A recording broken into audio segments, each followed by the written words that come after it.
আপনি আব্দুল কাদের জেলানির জীবনী পড়েন, তার মা কোন ধাঁচের ছিলেন। হযরতে আব্দুল কাদের জেলানি রহমতুল্লাহ আলাইহি যে মায়ের পেটে এসেছিলেন, ওই মা বাসর রাতে, স্বামী বাসর রাতে ঢোকার পরে দৌড় দিয়েছে আবু মুসা জঙ্গি রহমতুল্লাহ আলাইহি। আমি তার জীবনী পড়তে গিয়ে এটা পেয়েছি। স্ত্রী তখন ডাক দিয়ে বলছে, স্বামী আপনি দৌড় দেবেন না, আমার বাবা আপনাকে যেই যেই কয়টা কথা বলেছিল সবই রূপক অর্থে ঠিক আছে। আমার বাবা বলেছিল আমি নাকি অন্ধ, হ্যাঁ আমি অন্ধ। যৌবন পাওয়ার পরে আজ পর্যন্ত আমার চোখ দিয়ে আল্লাহর নিষিদ্ধ কোনো জিনিস আমি দেখি নাই। মেয়েরা যৌবন পায় কখন? এখানে একটা মাসলা বলা দরকার। মেয়েরা এসেছে, সম্মানিত মা বোনেরা, যখন পয়েন্ট এসেছে আপনাদের মাসলাটা জানা দরকার। মেয়ে মানুষেরা যৌবন প্রাপ্ত হয় যখন তাদের শরীর খারাপ হয়, সেটা 12 বছর 15 বছর 16 বছর যাই হোক, যখনই শরীর খারাপ হবে ওই দিন থেকে তাদের নামাজ এবং রোজা ফরজ। এরপর থেকে বাবার আন্ডারে মায়ের আন্ডারে যতদিন থাকবে, যদি এক ওয়াক্ত নামাজও কাজা করে, যদি না পড়ে যা গোনা হবে এই বাবা মার। হ্যাঁ, এখানে আরেকটা বিষয় বলা দরকার, মেয়ে কখন যৌবন পেয়েছে এটা অনেক বাবা জানে না, কিন্তু মা জানে। এক কথা বলছেন না কেন? এই জন্য মায়েদের উচিত বাবাকে আপনি ইঙ্গিত দেবেন, তোমার মেয়ে কিন্তু এই অবস্থা।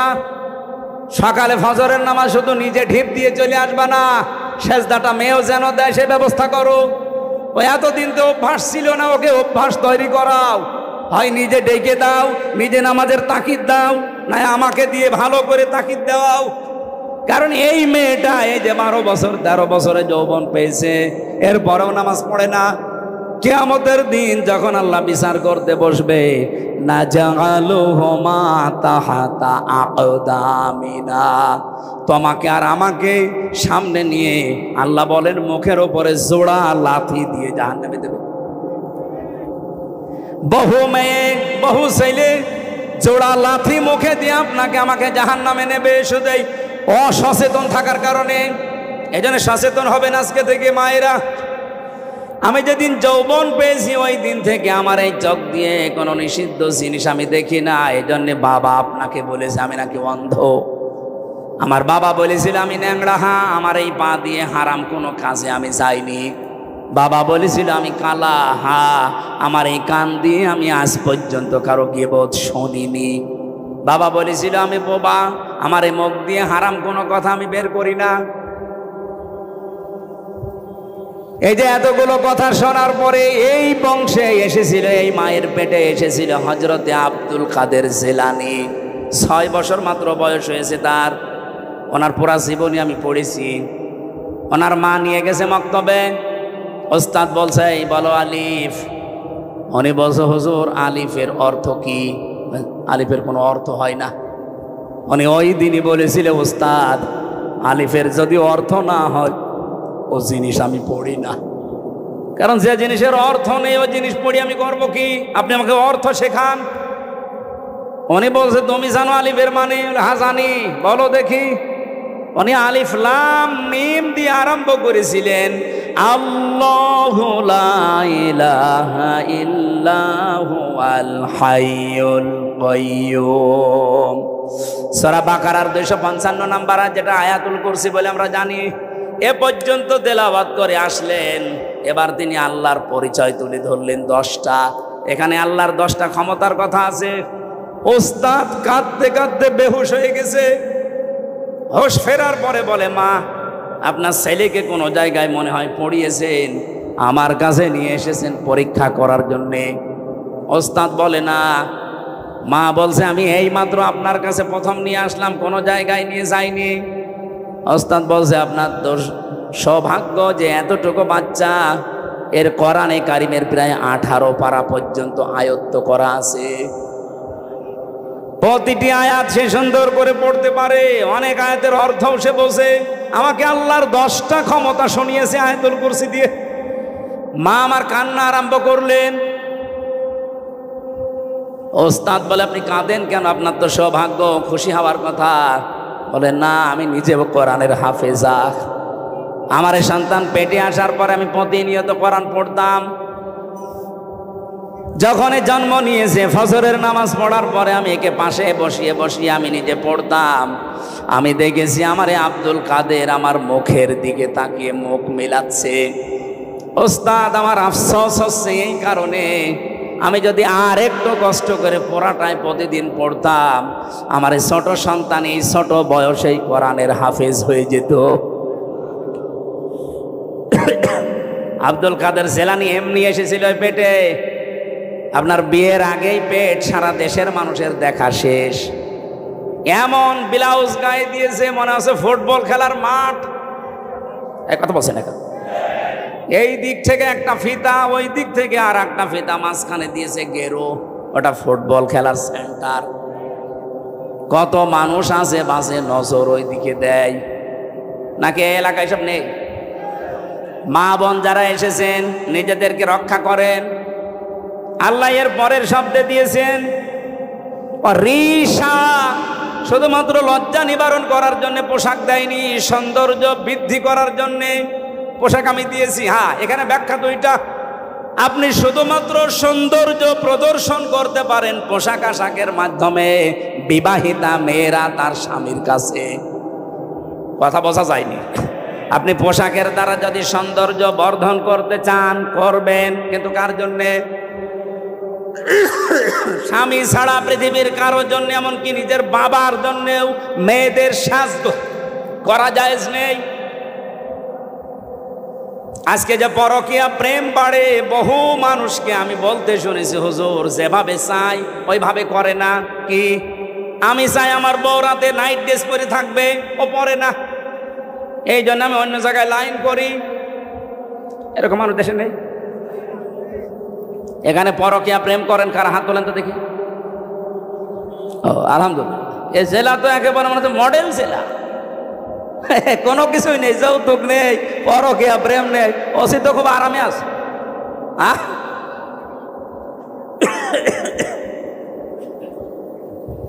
না, মেয়েদের কিছু উদাসীনতার কারণে হাজারো স্বামী খারাপ হয়ে যাচ্ছে।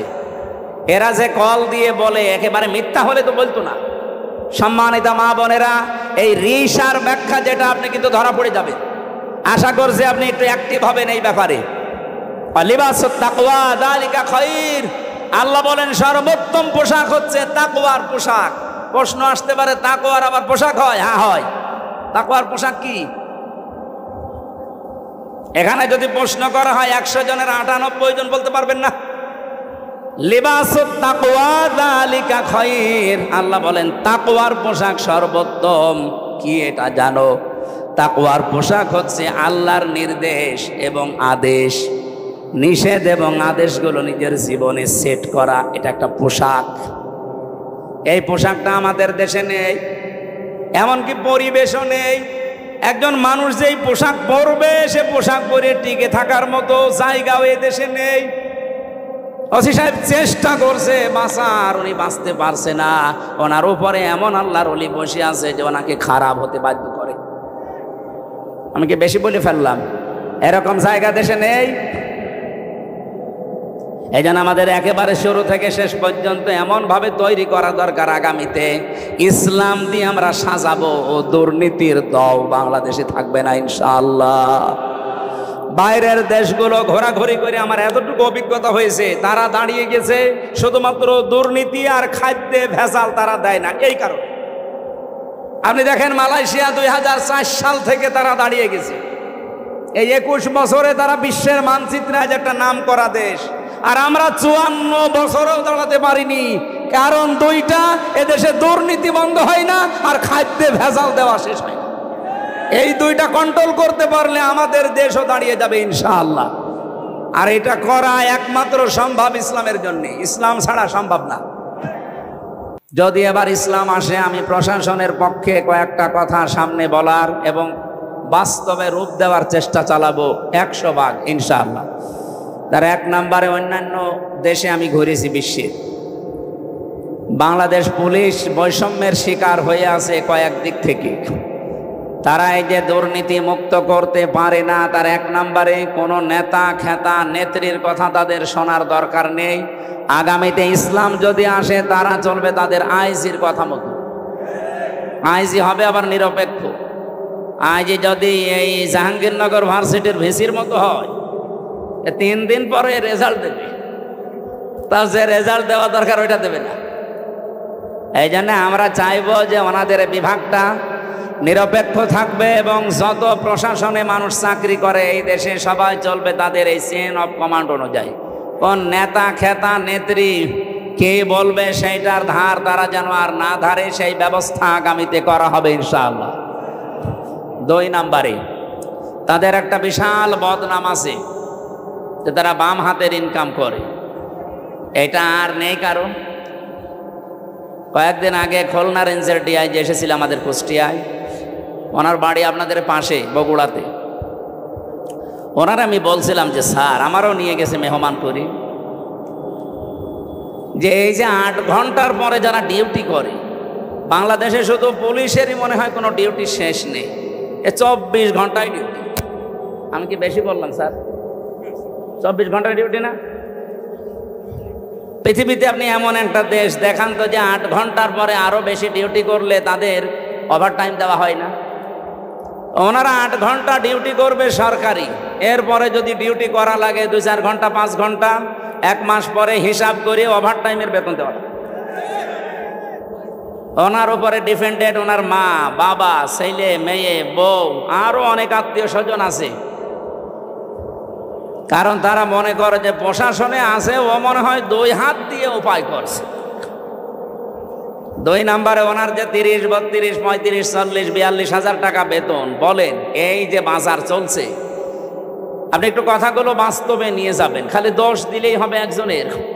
এ লোকটার 42 হাজার টাকা মনে করেন বেতন, অথচ 8 ঘন্টা ডিউটির পরে যত ডিউটি করা হয়, এখান থেকে থানা কয় কিলো আমি জানি না, যেখানেই হোক এখান থেকে থানার এরিয়া কমপক্ষে 25-30 কিলোমিটার আছে সব মিলে। তো যেখানে যাবে ওনারা ওনার মোটরসাইকেল নিয়ে যাক, গাড়ি নিয়ে যাক, জনগণের খেদমতে যাবে তারা পাহারাদার হিসাবে, অথচ তেল কিনা লাগবে, খাবার খাওয়া লাগবে নিজের টাকা দিয়ে। এটা একটা বৈষম্য না? এই জন্যই তো বাম হাতের ইনকাম করা লাগে বাধ্য হয়ে। আর আমরা একবার এই দোষ চাপিয়ে দেই যে পুলিশ মানে ঘুষখোর, ঘুষ খায় কেন? আপনি সেই ব্যবস্থা করে দেন। 8 ঘন্টার পরে ডিউটি করলে ওভারটাইমের টাকা দেওয়া লাগবে, আর যেখানে জনগণের জন্য দায়িত্বে যাবে তাদের খাবারের এবং এই তেল খরচ দেওয়া লাগবে। দেখেন ওরা এরপরে কিছু করে কিনা। এটা ইসলাম আসলে আগামীতে আমরা করব ইনশাআল্লাহ।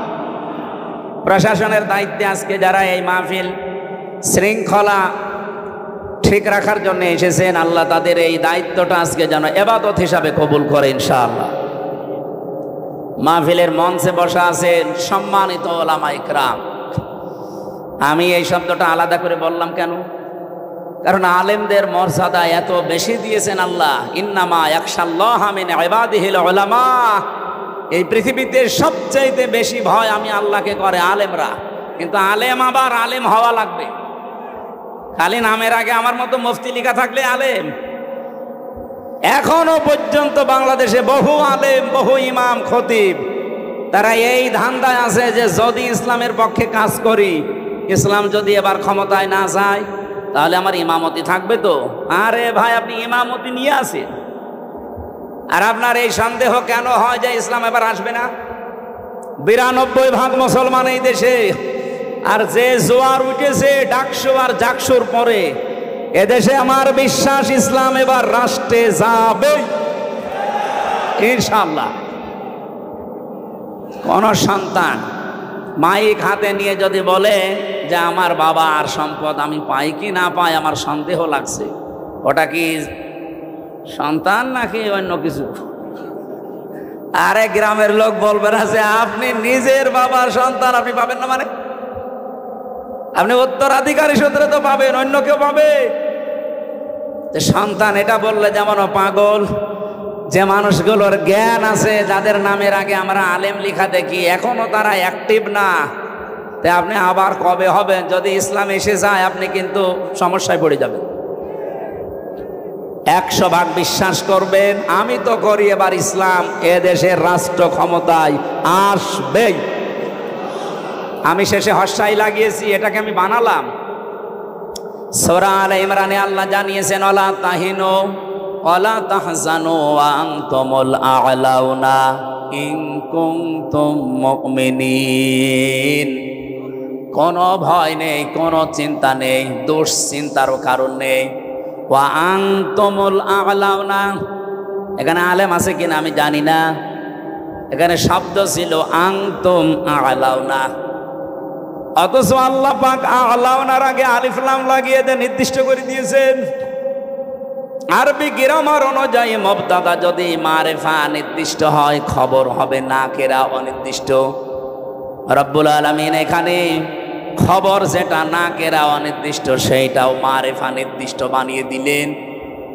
খবর যদি কোনো সময় মারিফা হয়ে যায়, ফিদুল হাসরা, হসরের ফায়দা দেয়। বাংলা অর্থ দাঁড়ায় হবে, শুধু হবে না, শেষে হর্ষাই লাগাতে হবে।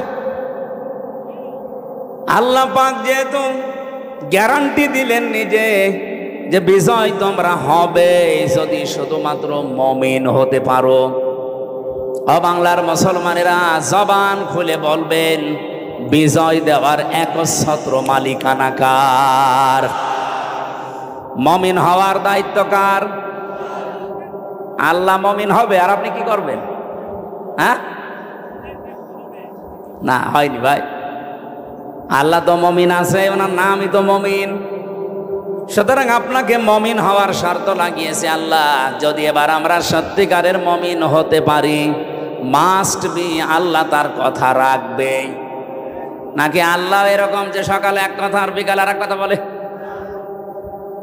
রব্বুল আলামিন বলেন, আতাম্মাত কালিমাতু রাব্বিকা সিদকাও ওয়া আদলা লা মুবাদদিলা লিকালিমাতি ওয়া হুয়াস সামিউল আলিম।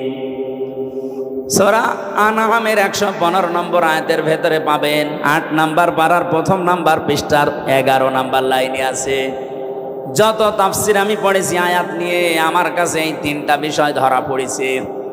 আল্লাহ পাক বলেন, হে নবী, আমি যে কালাম পাঠালাম এর প্রত্যেকটা কথা সত্য। 2 নম্বরে সিদক ওয়া আদলা, এটা ন্যায় ইনসাফ দিয়ে পরিপূর্ণ। 3 নম্বরে আমার কোরআনে আমি যা বললাম কিয়ামত পর্যন্ত কোনো পরিবর্তন নেই, যা বলেছি ওটা হবে। এই জন্য আমরা এত সাহস নিয়ে বলতে পারছি এবার ইসলাম জায়গা মতো যাবে ইনশাআল্লাহ। এই জন্য যারা এখনো দদুল্লামান অবস্থায় আছেন যে জমি বাবার পাই কি না পাই, এ ধান্দা কি ভালো? আপনি তাহলে মনে হয় অন্য কারো সন্তান। বাংলাদেশের বৈধ নাগরিক আমরা, 92% মানুষ আমরা এখানে মুসলমান। এবার আপনি 100 বিশ্বাস নিয়ে বাড়ি যেতে পারেন। যেভাবে জোয়ার উঠেছে, ঝড় উঠলে ঝরা পাতাগুলো আকাশে ওঠে। এবার ঝড় উঠেছে, অবশ্যই এই ঝড়ে কেউ কেউ যারা আমরা পড়ে আছি নিচে, আমাদেরকে আল্লাহ উপরে তোলার জন্য এই ঝড় সৃষ্টি করে দিয়েছে। জাহাঙ্গীরনগর বিশ্ববিদ্যালয়ে মুসলিম শব্দ পর্যন্ত বাদ দেওয়া হয়েছিল। ইসলামী সাবজেক্ট যে কয়টা ছিল, কেউ পরিচয় দিলে তাকে হত্যা করা কোনো ব্যাপারই না, এরকম জায়গা ওইটা। অথচ সেখানে আজ নারায়ে তাকবীর, আল্লাহু আকবার ধ্বনি উঠতেছে। এটা একটা আশ্চর্য না? এতগুলো কাজ আল্লাহ যখন করে দিচ্ছে সামনে রাখছো চক্ষু যাই আছে, আমার মনে হচ্ছে আল্লাহ সবগুলোতে বিজয় দেবে ইনশাআল্লাহ। দল মত জাতি বর্ণ ধর্ম নির্বিশেষে, যেহেতু গোবিন্দগঞ্জ নাম শুনলে বোঝা যাচ্ছে এখানে অন্য ধর্মের লোক আছে, এজন্য সবাইকে নিয়ে আমরা আল্লাহর দরবারে শুকরিয়া জানাচ্ছি, যেহেতু তাদেরও মালিক আল্লাহ। তাদের মালিককে গত পরশুদিন আমার কুষ্টিয়ায় অনুষ্ঠান ছিল। পরশুদিন না কালকে কি বার? শুক্রবার ছিল। হ্যাঁ, জমান নামাজ পড়ে আমি ওদের যে কেন্দ্রীয় মন্দির, ওই মন্দিরে গিয়েছিলাম। ওখানকার যিনি কেন্দ্রীয় মন্দিরের সভাপতি, সবার সাথে কথা বলার পরে প্রায় 100 ঘর হিন্দু আছে ওই পাড়াতে। ওনারা আমাকে আশ্বস্ত করেছে যে আবার আপনাকে আমরা ভোট দেব, কিন্তু আমাদের যে দাবিগুলো আছে আমরা যেন আতঙ্কে না থাকি এইটা আপনারা দেখবেন। আমরা গ্যারান্টি দিয়েছি যে ইসলাম যদি আসে এই দেশের কোনো ধর্মের মানুষ আতঙ্কে থাকবে না ইনশাআল্লাহ। আপনার ধর্ম আপনি পালন করেন, আমার দাওয়াত দেওয়ার দরকার আমি দেব। কি কথা বলেন না কেন? সুতরাং দলমত নির্বিশেষে যারা এসেছেন আসেন, আমরা আমাদের মালিক যিনি সত্যিকারের মালিক তার দরবারে শুকরিয়া আদায় করি, বলেন আলহামদুলিল্লাহ। এই পৃথিবীতে আল্লাহ যখন খুশি হয় কারো উপরে, এই এদিকে তাকান, এখানে একটু নড়াচড়া কম করো, আমরা একটা ক্লাস করব ঘন্টাখানিক, থাকবেন তো? এই পৃথিবীতে আল্লাহ যখন কারো উপরে খুশি হয় তখন তার বাড়িতে আল্লাহ কন্যা সন্তান পাঠায়। তাহলে যাদের মেয়ে আছে আপনি বিশ্বাস করতে পারেন যে আল্লাহ আপনার উপরে অন্তত খুশি হয়েছে। মেয়ে হলে খুশি হয় আল্লাহ, কিন্তু যার মেয়ে হয়েছে এই লোকটা নারাজ, এরকম মানুষ নেই? আপনাদেরকে আহ্বান জানাচ্ছি, আল্লাহ যেই কাজ করতে পেরে উনি খুশি, আমরা ওই কাজ পেয়ে খুশি কিনা বলেন তো? আজকে থেকে আর রাগ করবেন না। আপনি জান্নাত পাবেন কি পাবেন না সে গ্যারান্টি কিন্তু আপনি নিজেও দিতে পারেন না, পারেন না? কিন্তু আমি গ্যারান্টি দিতে পারি, যার মেয়ে বাড়িতে একটা মেয়ে আছে, যদি 3টা দায়িত্ব পালন করতে পারেন মাস্ট বি আপনি একটা জান্নাত পাবেন। না আমারও ভুল হয়েছে, একটা জান্নাতের কথা আমি কোরআন আর হাদিসে পাইনি। কোন মানুষ যদি পৃথিবীতে একটা মেয়ে লোকের জন্য 3টা কাজ করে আল্লাহ তাকে জান্নাত দেবেন এই কথা পেয়েছি। কিন্তু যত জায়গায় আপনি জান্নাতের বর্ণনা দেখতে পাবেন কোরআনে, আপনি দেখবেন অধিকাংশ জায়গায় আল্লাহ বহু বচন দিয়েছেন। আপনি একটু চেষ্টা করেন কোরআনের এই আয়াতটা বোঝার। জান্নাতিন তাজরি মিন তাহতিহাল আনহার ওয়া মাসাকিনা তাইয়্যিবাতান ফি জান্নাতি আদন। এই যে শব্দের ভেতরে 2টা জান্নাত বললাম, 2টাই কিন্তু বহু বচন। আল্লাহ এক বচন দিতে পারতেন, একটা জান্নাত বহু বচন, মাসাকিন বহু বচন দিলেন কেন? আমরা যারা আরবি গ্রামার বুঝি, পৃথিবীর বহু ভাষায় আমরা দেখেছি এক বচন বহু বচন আছে, কিন্তু আরবের নিয়মটা আলাদা। এখানে এক বচন আছে, দ্বিবচন আছে, বহু বচন আছে।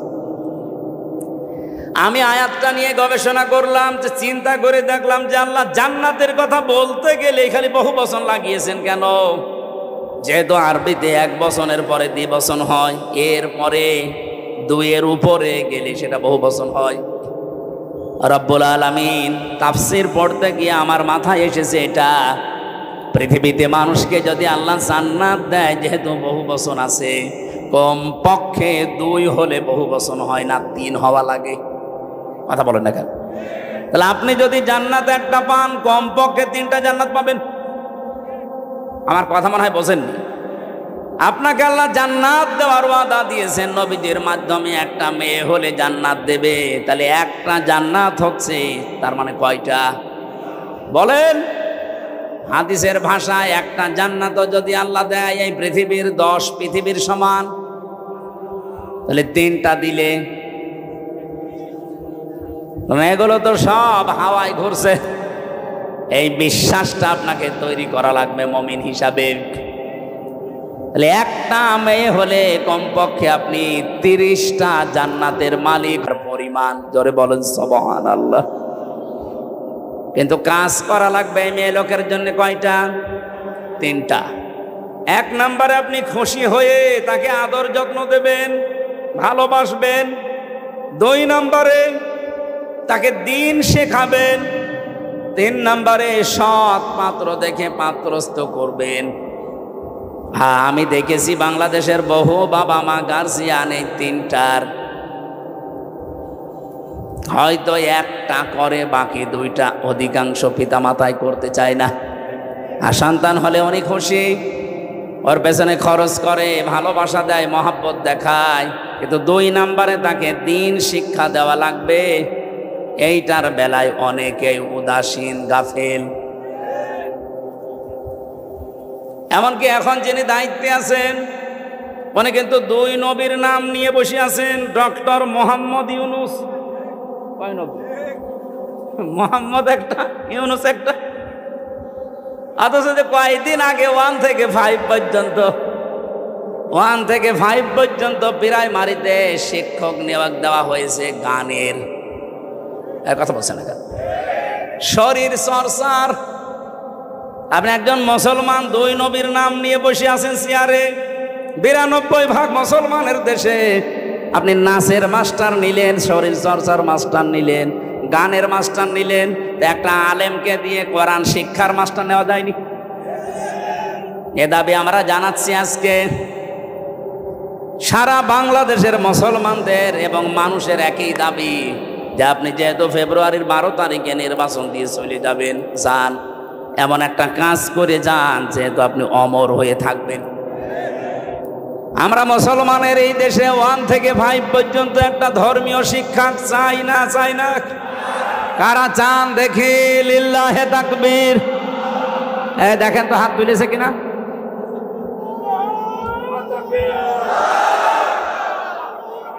আলহামদুলিল্লাহ ভাই।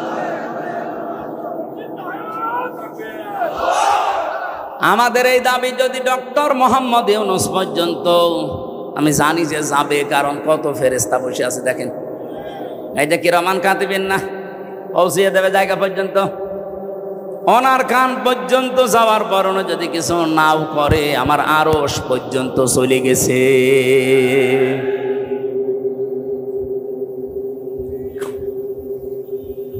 হযরত ইব্রাহিমের পক্ষে একটা ব্যাঙ ছিল, শুধু প্রসাব করেছিল। ফেরেশতা জিবরাইল এসে ডাক দিয়েছে, এতটুকু পোষাবে নমরুদের বিশাল অগ্নিকুণ্ড, কিছুই হবে না। ব্যাঙ ওই দিন বলেছে, ফেরেশতা আমি জানি আমার পোষাবে কিছু হবে না, কারণ এত প্রজ্বলিত আগুন 1 কিলোমিটার উপর দিয়ে যদি পাখি উড়ে যায়, ঝলসে পড়ে যায়, কি দাও দাও করছে আগুন। সেখানে আমি এত দূর থেকে শুধু প্রসাব করছি, আমি জানি কিছু হবে না।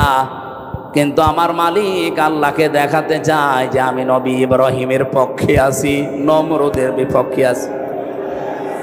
আল্লাহ তার কথাটা এত বেশি পছন্দ করেছিলেন, ওই দিন থেকে আইন পাশ হয়ে গেছে। কিয়ামত পর্যন্ত যত ব্যাঙ দুনিয়ায় আসবে, ব্যাঙের পোষা পাক শুধু ইব্রাহিম নবীর পক্ষে থাকার কারণে ব্যাঙের পোশাক যদি পাক হয়ে যেতে পারে, আমরা যে আজকে কোরআনের পক্ষে শুধু হাত তুলে জানান দিয়েছি, কিয়ামতের দিন এটা যেন নাজাতের ওসিলা হয়ে যায়। গাইবান্ধাবাসী, তাহলে কন্যা সন্তান হলে প্রথম আপনার দায়িত্ব ভালোবাসা। আপনি খুশি হয়ে ভালোবাসবেন, তাকে মহব্বত করবেন।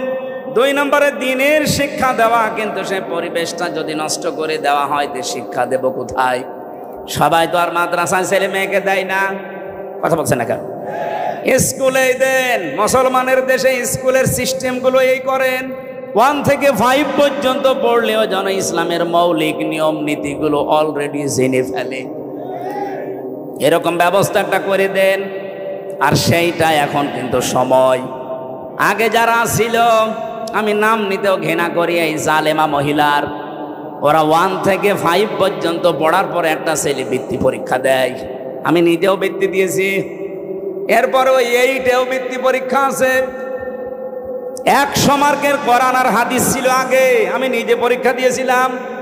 এতে 15.5 বছরে জালেমা যাদের দায়িত্ব দিয়েছিল, এই শিক্ষামন্ত্রী নামে কলঙ্ক, এই নাস্তিকগুলো 1 থেকে 5-এ পড়ার পর বৃত্তি পরীক্ষা দেবে, 100 মার্কের কোরআন হাদিসের শয়তানরা তুলে দিয়েছে। আমরা চাই ওইটা আবার পূর্ণবহাল করা হোক। কথা বলেন না কেন? আরে মানুষ পরীক্ষার ছলে হলেও পড়ে, ওটা যদি সিলেবাসে না থাকে, ও তো আস্তে আস্তে সবই ভুলে যাবে।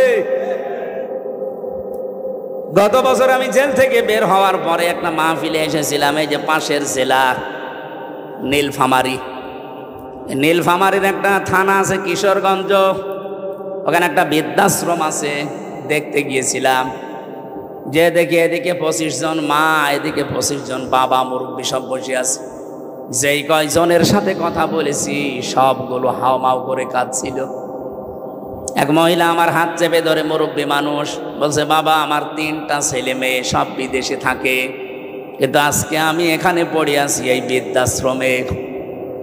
বললাম, আপনার কি মনে হয় এখানে পড়ে থাকার কারণে বলেন তো?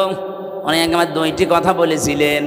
1 নম্বরে প্রথম দোষটা আমার, 2 নম্বরের দোষ আমার পুত্রবধূর। প্রথম দোষ আমার এই 3টা ছেলে মেয়ে সব হায়ার এডুকেটেড, অনার্স মাস্টার্স করা, সব বাইরের দেশে থাকে। আমি তাদেরকে দ্বীনের শিক্ষা, কোরআনের শিক্ষাটা ছোটবেলা থেকে দেইনি, এইটা আমার অপরাধ। ঠিক আছে। 2 নম্বরে আমার যে পুত্রবধূ সবগুলো মডার্ন, আল্ট্রা মডার্ন, এরা আমার ছেলেদেরকে কান ভাঙিয়েছে যে এই বুড়ি মানুষ বাড়ি রাখার দরকার নেই। শেষ পর্যন্ত তারা তো চলে গেছে, আমারে রেখে গেছে এই বৃদ্ধাশ্রমে। আমি এখন এই যে 24 ঘন্টা কাজ কাম নেই, শুধু পড়তে থাকি, মাঝে মাঝে কোরআন হাদিস ইসলামের ইতিহাস পড়ি। আমি বুঝি এই ছেলেটারও দোষ না, দোষ এখন আমার মনে হচ্ছে। কারণ আল্লাহর কোরআনের যে জ্ঞানটা, ওয়াকাদা রাব্বুকা আল্লা তা'বুদু ইল্লা ইয়্যাহু ওয়া বিল ওয়ালিদাইনি ইহসানা। আল্লাহ বলেন, আমি রায় দিলাম, আমি রায় দিয়ে দিলাম, সিদ্ধান্ত দিলাম, ফায়সালা দিলাম, আমি আল্লাহ লিখে দিলাম, আমি আল্লাহ ছাড়া কারো ইবাদত করা যাবে না। আর তোমাদের মা বাবা যাদের আছে তাদের সাথে ভালো ব্যবহার করা লাগবে। আল্লাহর পরে যাদের স্থান তারা কারা? বলেন বলেন। সেই মা বাবা, তাদেরই তারা স্থান জানে না, কারণ তারা এ বিষয়ে জ্ঞান অর্জন করে নাই। তাদেরকে যেহেতু আমরা শেখাতে পারি না, এই জন্য প্রথম দোষটাই আমার। আমরা আশা করব যারা দায়িত্বে আছেন আপনারাও মুরব্বী হবেন।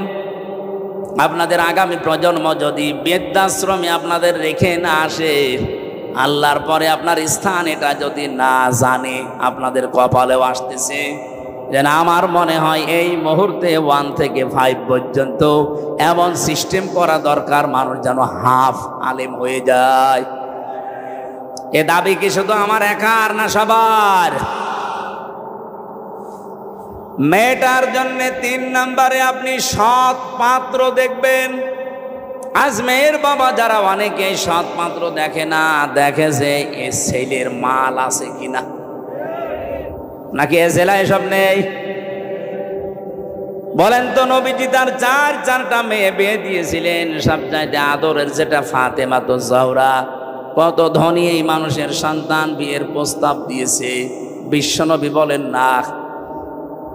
উনি যদি চিন্তা করতেন যে ধনী মানুষের কাছে দিলে আমার মেয়ে সুখে থাকবে, মক্কার বহু ধনাঢ্য মানুষেরা তাদের প্রস্তাব দিয়েছিল, একটাতেও রাজি হয়নি।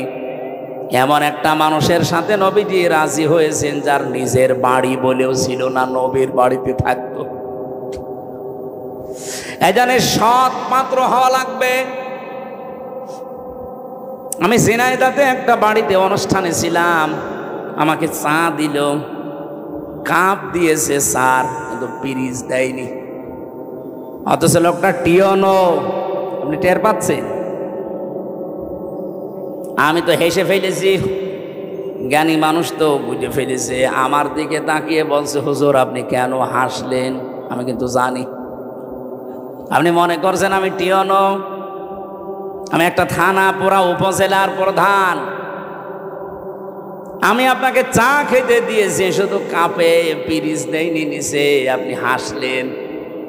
বাস্তবতা এইটা, গত পরশু দিন এই পিরিচটা ভেঙে গেছে, কাপটা নিচের যেটা। আমি ইচ্ছা করলে কিনতে পারতাম, এরকম 1000টা পিরিচ কিনতে পারতাম। গতকালকেও আমার অফিসে একটা বিশাল বান্ডিল এসেছিল, শুধু সই করতে বাকি।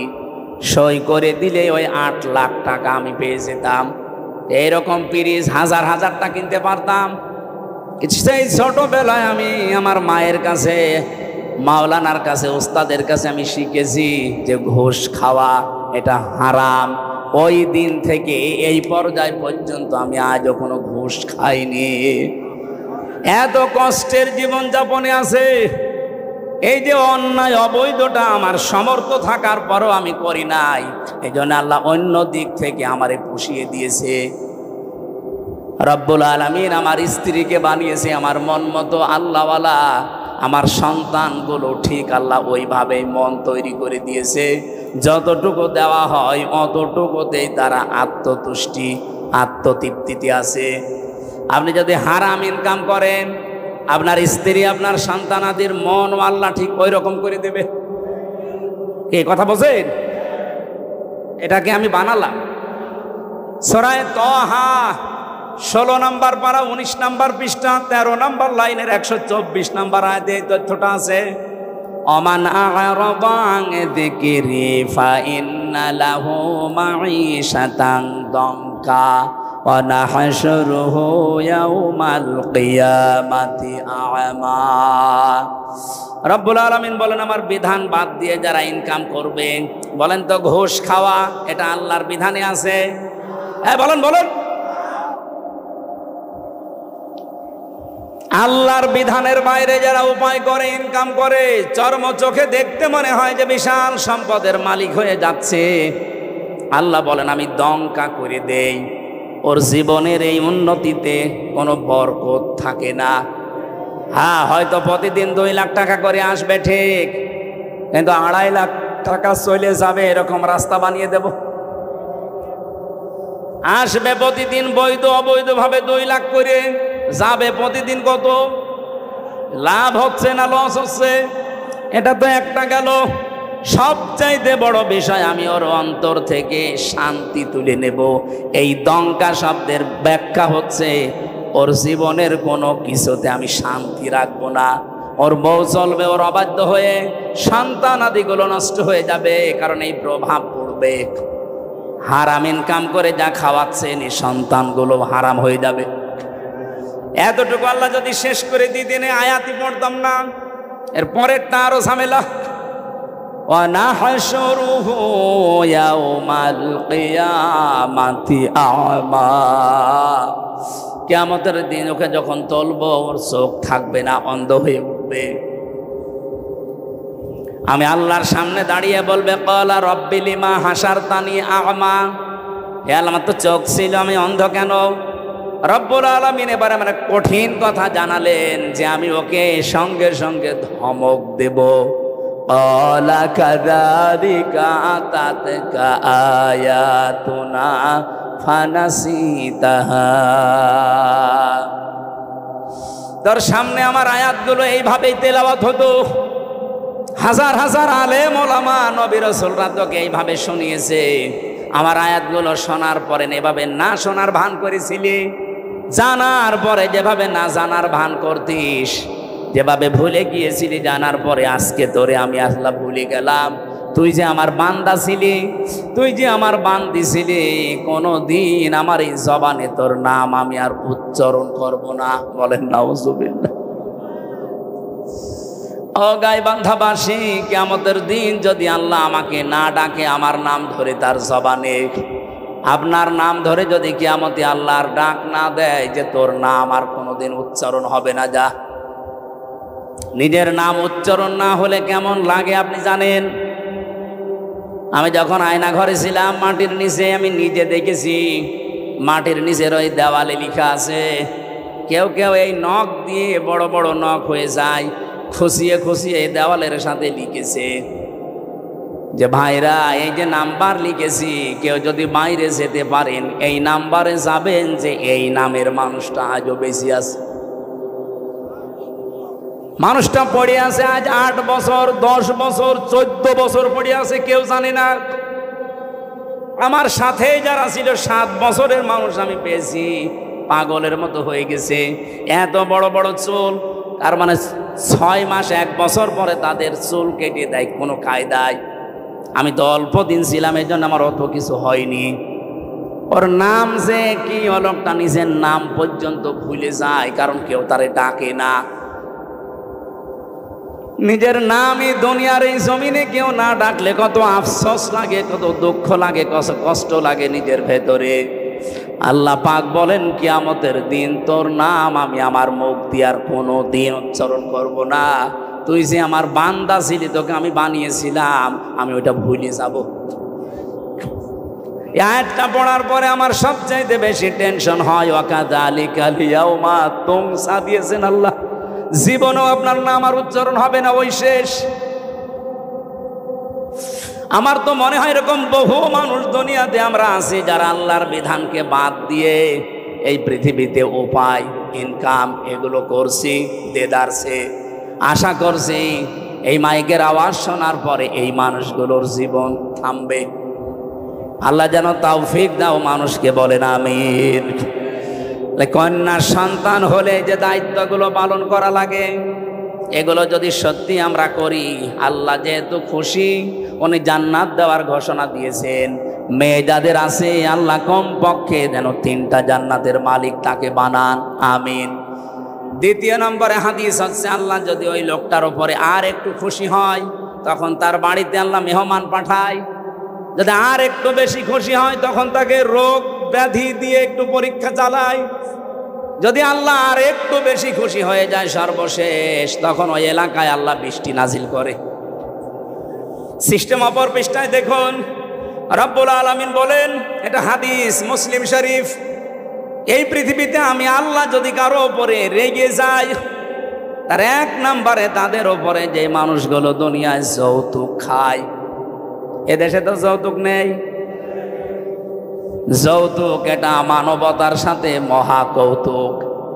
আমি এ কোরআন হাতে নিয়ে গ্যারান্টি দিতে পারি, এবার যদি ইসলাম যায়, বারবার তো মেয়ে লোককে আমরা পাঠিয়েছি, 2 মহিলা এটার একটাও করে নাই। ইসলাম যদি এবার যায়, সর্বপ্রথম যৌতুক নামে এই কৌতুককে ঝাঁটা পিটা করে বিদায় করা হবে।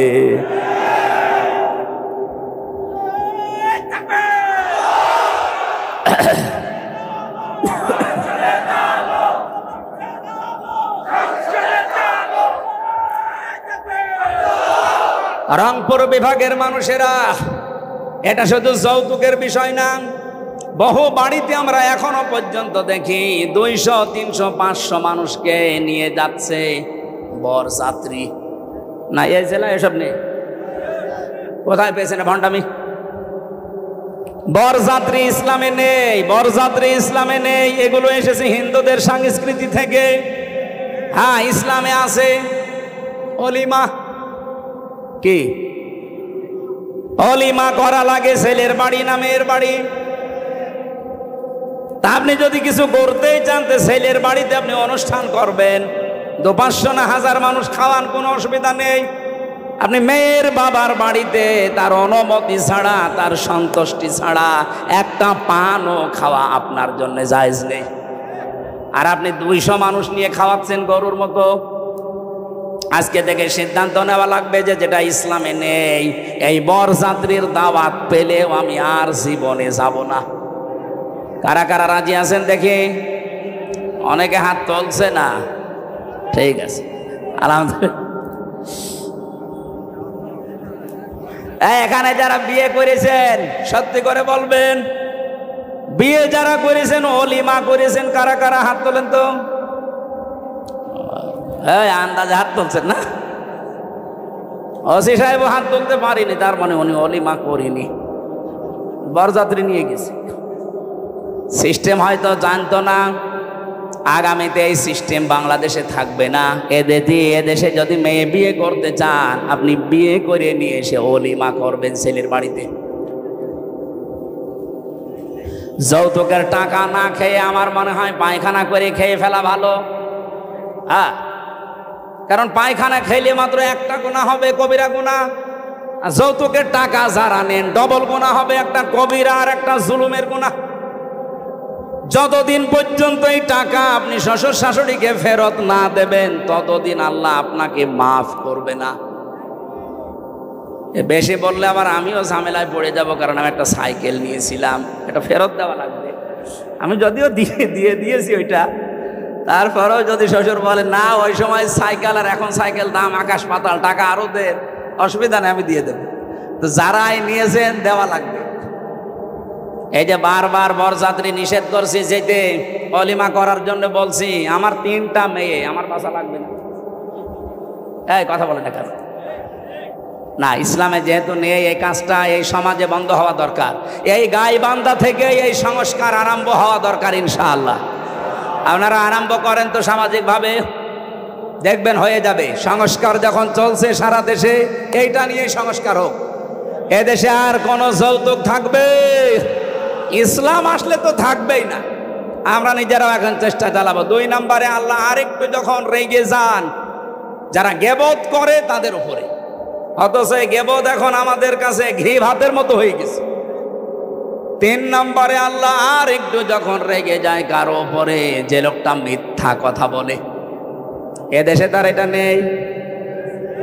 আগস্টের 5 তারিখের আগের কথা বাদ দেন, আমার তো মনে হচ্ছে আগস্টের 5 তারিখের পরে যত মিথ্যা মামলা আর মিথ্যা সাক্ষী বেড়েছে, নাকি এ জেলায় বন্ধ আছে? সারা দেশের অবস্থায় এক, মিথ্যা মামলা আর মিথ্যা সাক্ষী, এটা 180 মাইল বেগে অনেকে চালাচ্ছে। আরে ভাই, আপনি অত্যাচারিত, আপনার চাইতে আমি কি মাজলুম কম? আমি তো মামলা দিলে, মিথ্যা সাক্ষী জোগাড় করলে 1000টা করা যায়।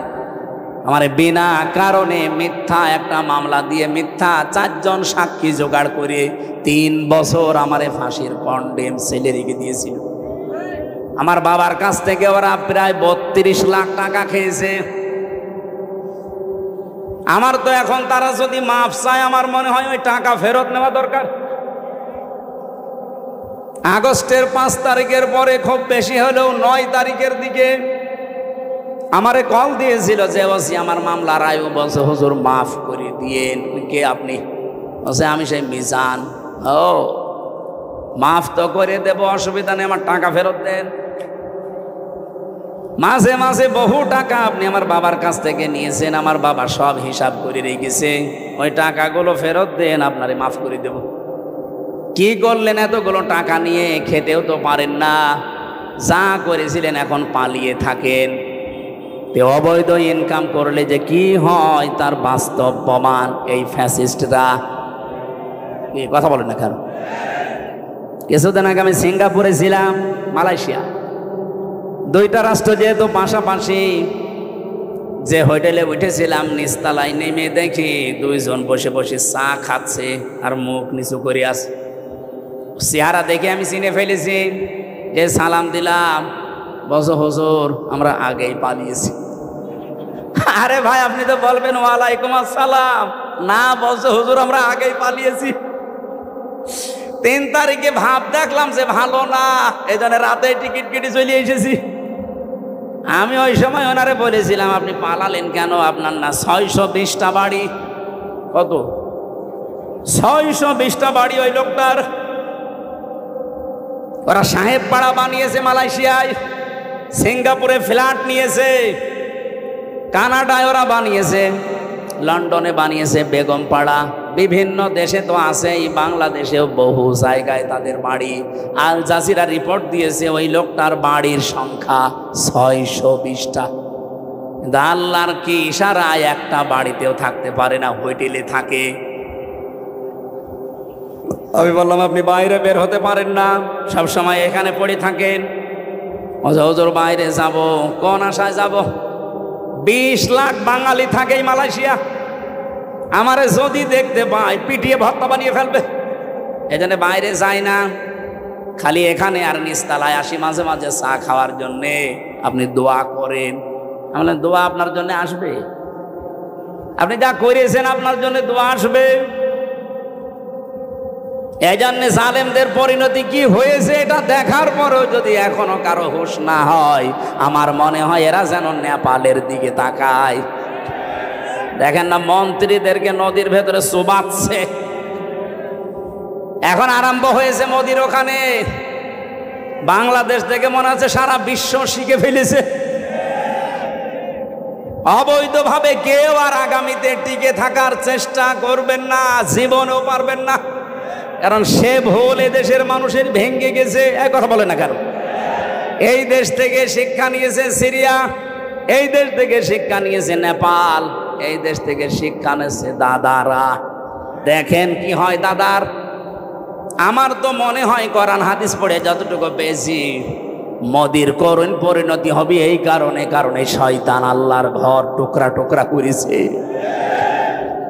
আল্লাহর কত ঘর সে ভেঙেছে বলেন তো। আল্লাহর ঘরের ইট পাথর খোলে নাই, ওর কপালে লাগিয়েছে এটা।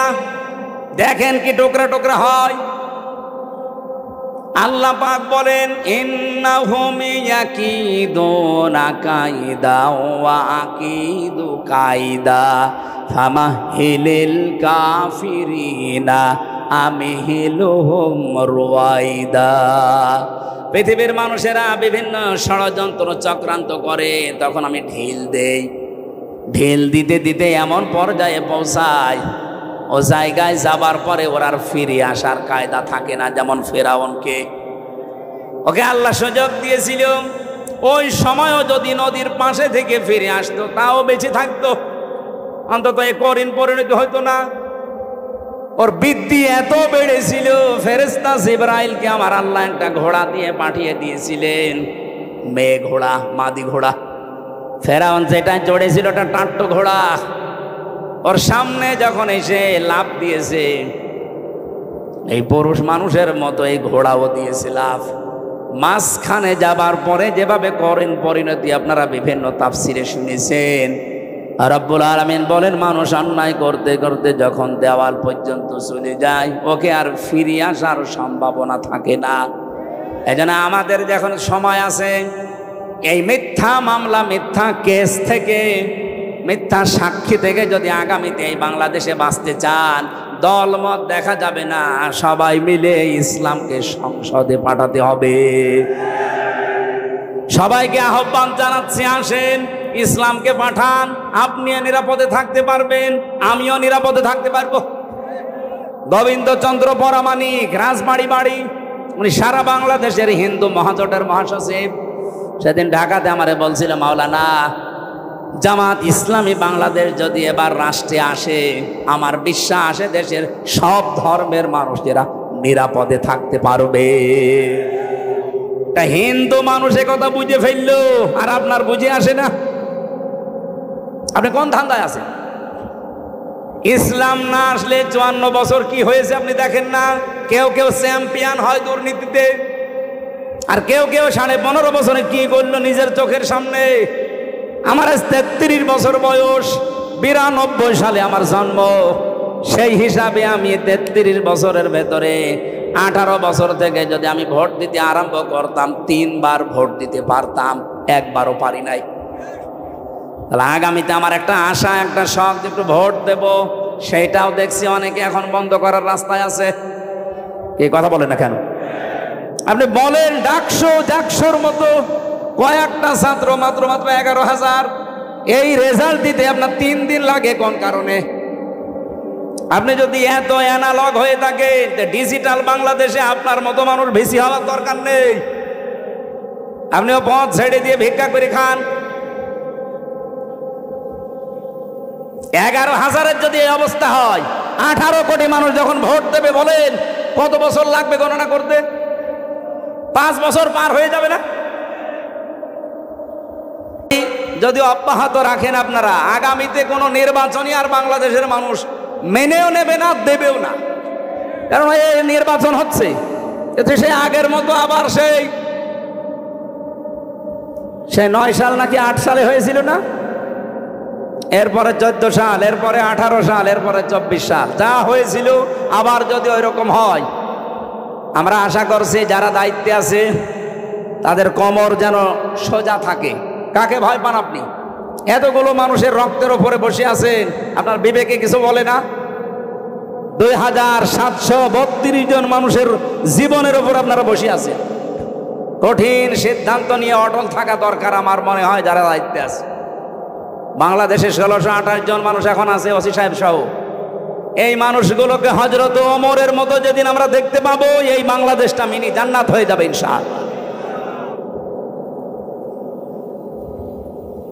আল্লাহ পাক একেবারে সর্বশেষ যখন সব চাইতে বেশি রাগান্বিত হয়ে যায় কারো উপরে, যখন দেখে লোকটা সুদ খায়, এদেশে তো সুদ নেই, হ্যাঁ এদেশে হয়তো ব্যাংকিং ব্যবস্থায় যে সুদগুলো অনেকে করেন না, কিন্তু ওই যে টাকা ছেড়ে রাখেন, টাকা আসে, 1000 টাকা দিয়ে রাখলে 100 টাকা করে মাসে মাসে বেশি দেয়।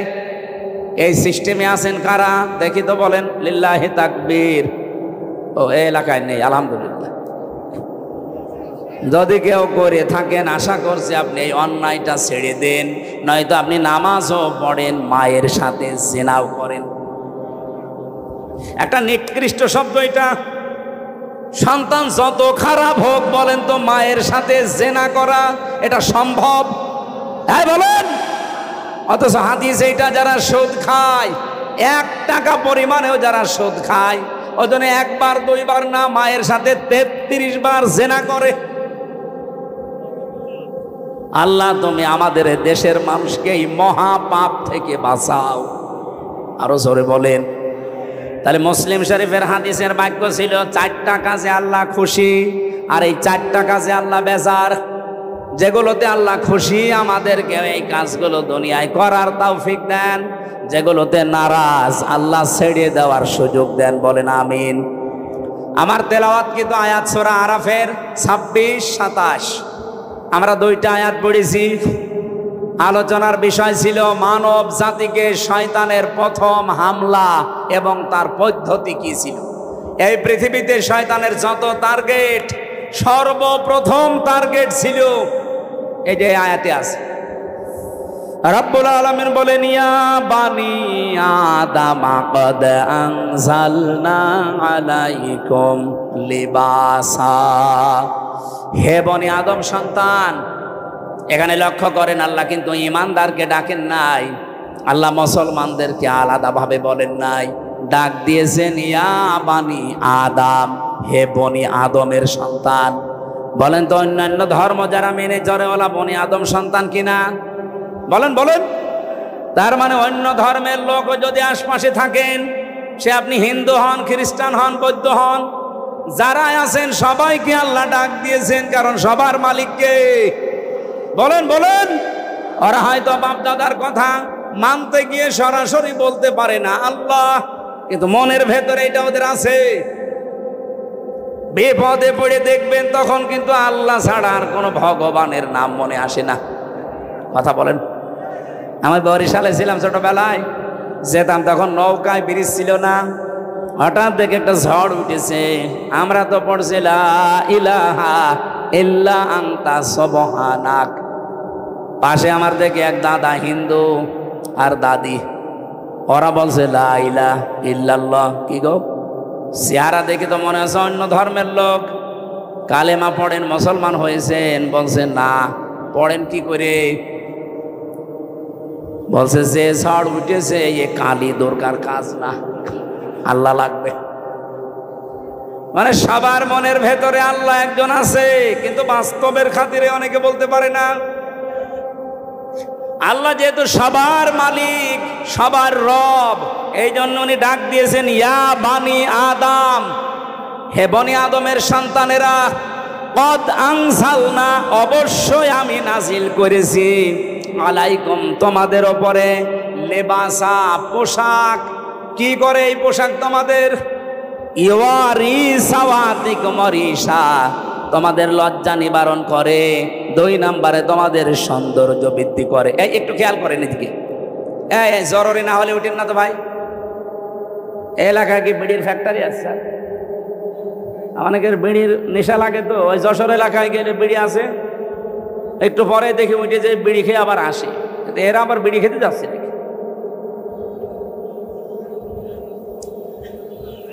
গাইবান্ধা বাসে একটু খেয়াল করেন, এখানে শব্দের ভেতরে আমরা 2টা বিষয় পেলাম।